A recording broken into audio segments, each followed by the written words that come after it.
Assalamualaikum warahmatullahi wabarakatuh. Video ini dibuat untuk mempresentasikan tugas ekonomi makro 1 dengan dosen pengampu Ibu Dr. Regina Niken Wilantasari SE MSI. Sebelumnya perkenalkan, nama saya Muhammad Rizky Syaputra dengan akhiran NIM 1012. Saya Milatul Khalida dengan akhiran NIM 1149. Saya Nanda Nabila dengan akhiran NIM 1051. Saya Johnson M. Stompul dengan akhiran NIM 1093. Saya Yusri Niza dengan akhiran NIM 1034. Saya Lisa Tirenggraini dengan akhiran NIM 1076. Saya Bening Aura Safinka dengan akhiran NIM 1005. Saya Bayu Ahmad ini dengan akhiran NIM 1147. Baiklah, kami dari kelompok 5 akan mempresentasikan materi dengan judul Analisis Pola Konsumsi Pedagang Nasi Pecel. Yang pertama, konsumsi. Konsumsi merupakan kegiatan yang ditujukan untuk mengonsumsi barang dan jasa agar memenuhi kebutuhan dan kepuasan manusia. Tujuannya adalah untuk memperoleh kepuasan setinggi-tingginya dan mencapai tingkat kemakmuran dalam arti terpenuhi berbagai macam kebutuhan. Rumusan masalah yang kelompok kita cantumkan adalah 1. Apa saja pendekatan pada teori pola konsumsi? 2. Bagaimana pengaruh pendapatan dengan pola konsumsi pedagang nasi pecel?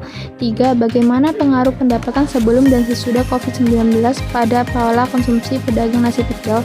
4. Bagaimana kesesuaian teori konsumsi terhadap pola konsumsi pedagang nasi pecel? Selanjutnya tujuan. Tujuan dalam analisis pola konsumsi pedagang nasi pecel adalah 1. Mengetahui apa saja pendekatan yang digunakan pada teori konsumsi. 2. Mengetahui pengaruh pendapatan dengan pola konsumsi pedagang nasi pecel. 3. Mengetahui pendapatan sebelum dan sesudah COVID-19 pada pola konsumsi pedagang nasi pecel. 4. Mengetahui kesesuaian teori konsumsi pada pola konsumsi pedagang nasi pecel. Selanjutnya, teori konsumsi. Teori yang mempelajari bagaimana manusia atau konsumen itu memuaskan kebutuhannya dengan melakukan pembelian atau penggunaan barang dan jasa. Selanjutnya, pola konsumsi. Susunan kebutuhan seseorang terhadap barang dan jasa yang akan dikonsumsi berdasarkan pendapatan dalam jangka waktu tertentu.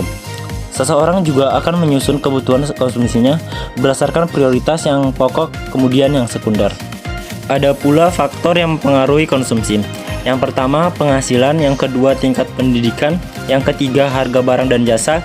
Yang keempat, jumlah keluarga. Yang kelima, jenis kelamin. Yang keenam, selera dan gaya. Yang ketujuh, adat istiadat dan kebiasaan.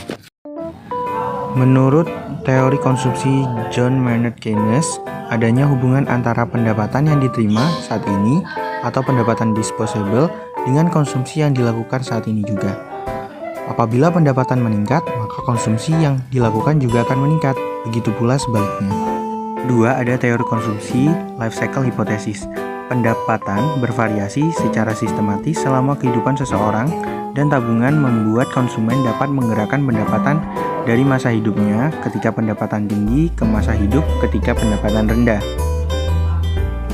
Selanjutnya ada teori permanent income hypothesis. Teori ini berpendapat bahwa konsumsi rumah tangga terutama ditentukan oleh pendapatan jangka panjang yang didefinisikan sebagai pendapatan permanen.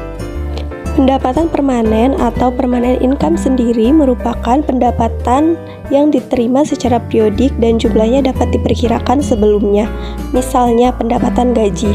Lalu ada pendapatan sementara atau transitory income, merupakan bentuk pendapatan yang tidak dapat diperkirakan sebelumnya. Selanjutnya ada teori relative income hypothesis. Konsumsi individu tergantung pada tingkat relatif pendapatan mereka, bukan hanya tingkat pendapatan absolut. Dalam teori ini, konsumsi dipengaruhi oleh perbandingan pendapatan individu dengan pendapatan rata-rata masyarakat di sekitarnya. Selanjutnya adalah perbandingan pedagang nasi pecel pada kios dan juga kaki lima. Untuk pedagang nasi pecel pada kios melalui pembuktian teori Keynes, berdasarkan pedagang nasi pecel yang mempunyai kios, sebelum dan sesudah pandemi COVID-19 mengalami perubahan pendapatan, sehingga dapat dibuktikan bahwa teori Keynes pada pedagang nasi pecel yang mempunyai kios menyatakan bahwa variabel pendapatan disposable dan konsumsi tersebut dipengaruhi dengan pendapatan yang memiliki hubungan positif. Yang kedua, yaitu pembuktian teori pendapatan relatif. Pada sampel pedagang nasi pecel yang mempunyai kios, Hipotesis pendapatan relatif belum tentu benar, karena pendapatannya melalui tahap-tahap penyesuaian. Pada data tersebut menunjukkan bahwa pedagang nasi pecel yang mempunyai kios konsumsinya lebih banyak tidak dipengaruhi gaya hidup lingkungan sekitar. Selanjutnya yang ketiga, yaitu pembuktian hipotesis teori konsumsi life cycle. Pada diagram menunjukkan jika pedagang nasi pecel yang mempunyai kios menyisihkan pendapatannya untuk ditabung dan juga memiliki tabungan untuk kehidupan ke depannya. Kebanyakan usia pedagang nasi pecel yang mempunyai kios adalah berusia sekitar 45-50 tahun, yaitu sebesar 20,8%. Dari kedua diagram tersebut menunjukkan bahwa teori konsumsi life cycle adalah kegiatan konsumsi dilakukan setiap hari, bahkan seumur hidup. Dan yang terakhir adalah pembuktian teori pendapatan permanen.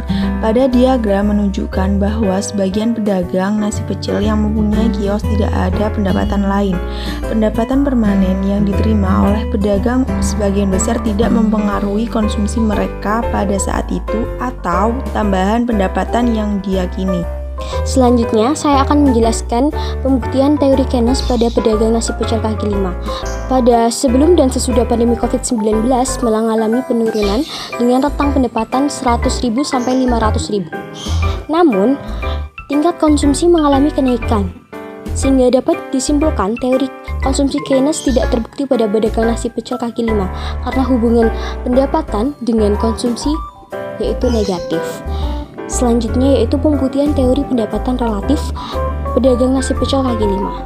Pada sampel pedagang nasi pecel kaki lima, hipotesis pendapatan relatif belum tentu sesuai karena pendapatannya melalui tahap-tahap penyesuaian. Konsumsi pedagang nasi pecel kaki lima tidak dipengaruhi oleh gaya hidup lingkungan sekitar, sehingga teori pendapatan relatif tidak terbukti pada pedagang nasi pecel kaki lima. Selanjutnya adalah pembuktian teori life cycle dari pedagang nasi pecel kaki lima. Pada diagram yang ditunjukkan, menunjukkan bahwa jika pedagang nasi pecel kaki lima menyisihkan pendapatannya untuk ditabung dan digunakan untuk kehidupan masa yang akan datang. Hal tersebut membuktikan bahwa teori konsumsi life cycle dilakukan setiap hari dan dilakukan oleh pedagang nasi pecel kaki lima. Yang selanjutnya adalah pembuktian teori pendapatan permanen pada pedagang nasi pecel kaki lima. Pada data yang disajikan, diketahui bahwa seluruh pedagang pecel kaki lima tidak memiliki pendapatan lain. Maka dari itu, teori menurut Friedman yang terbukti adalah pendapatan permanen. Dari beberapa teori yang telah dijelaskan, dapat disimpulkan bahwa berdasarkan penelitian yang telah dilakukan, dapat kita lihat pembuktian dari setiap hipotesis teori konsumsi antara pedagang kios nasi pecel dan pedagang kaki lima nasi pecel. Terdapat 3 hipotesis teori konsumsi yang sesuai dengan pola konsumsi pedagang kios nasi pecel dan 1 hipotesis yang tidak sesuai dengan pola konsumsi pedagang.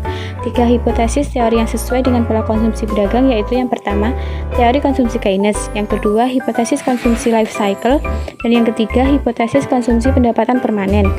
Sementara pada hipotesis teori konsumsi relatif tidak sesuai dengan pola konsumsi pedagang kios nasi pecel. Sedangkan untuk pedagang kaki lima nasi pecel terdapat 2 hipotesis yang sesuai dengan pola konsumsi dan dua tidak sesuai dengan pola konsumsi pedagang kaki lima nasi pecel.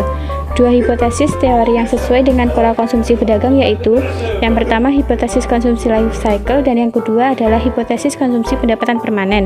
2 yang tidak sesuai dengan pola konsumsi pedagang kaki lima nasi pecel yaitu teori konsumsi Keynes dan hipotesis teori konsumsi relatif.